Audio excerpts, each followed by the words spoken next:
এবং শুধু দর্শক মণ্ডলী, আজকে আপনাদের একটা কথা বলতেছি। গাছ লাগান, দেশ বাঁচান। এবং ফল ফলান্তির গাছ যদি লাগান তাহলে খেতে পারবেন।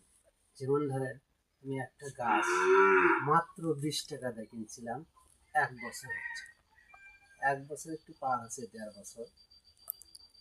সেই আপনার পেয়ারা ধরে, আর সেই স্বাদ এই ধরনের পেয়ারা দেখেন, এর চেয়ে বড় হয় কিন্তু মরমর আর মিষ্টি, খেতে সেই স্বাদ।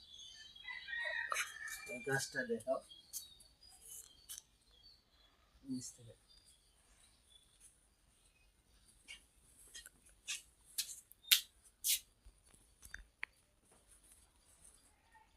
এটা আমার বাড়ির ভিতরে গাছ, দেখেন।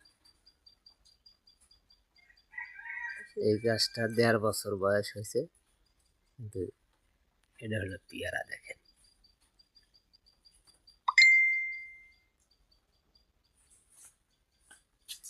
এরপরে দেখাবো আপনাদের মানে আপেল কুল বড়ি, বল সুন্দরী বড়ির গাছ আছে আমার বাড়িতে, দেখাবো।